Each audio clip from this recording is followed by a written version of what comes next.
সন্ত্রাসের বিরুদ্ধে যুদ্ধে কূটনৈতিক জয় ভারতের। তাহাউর রানা তার প্রত্যর্পণে সায় দিল মার্কিন কোর্ট। কে এই তাহাউর রানা? মূলত 26/11 মূল চক্রীদের মধ্যে অন্যতম ছিল এই তাহাউর রানা। তার প্রত্যর্পণে সায় মার্কিন আদালতের।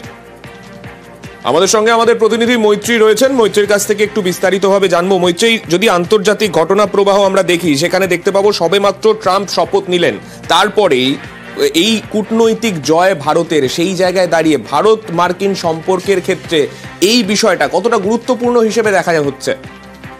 একেবারে দেখো, অত্যন্ত গুরুত্বপূর্ণ। তার কারণ ভারত দীর্ঘদিন ধরে তাহাউর রানা তাকে এক্সট্রাডিশনের চেষ্টা করছিল। ভারত মার্কিন বন্দি প্রত্যর্পণ চুক্তি রয়েছে দুদেশের মধ্যে, এবং সেখানে 26/11 অন্যতম অভিযুক্ত তাহাউর রানা, যিনি যিনি হেডলিকে সঙ্গে যার যোগ পাওয়া গিয়েছিল, এবং পাকিস্তানি নাগরিক এই তাহাউর রানা, তাকে এক্সট্রাডিশন করার জন্য ভারতের তরফ থেকে চেষ্টা করা হচ্ছিল। যেটা দেখা গেল যে ডোনাল্ড ট্রাম্প মার্কিন মসনদে বসার পরই মার্কিন সুপ্রিম কোর্ট তাহাউর রানার তরফ থেকে এক্সট্রাডিশনের বিরুদ্ধে যে পিটিশন ফাইল করা হয়েছিল সেই পিটিশনকে খারিজ করে দিয়েছে। অর্থাৎ প্রত্যর্পণের ক্ষেত্রে আর কোনো বাধা রইল না।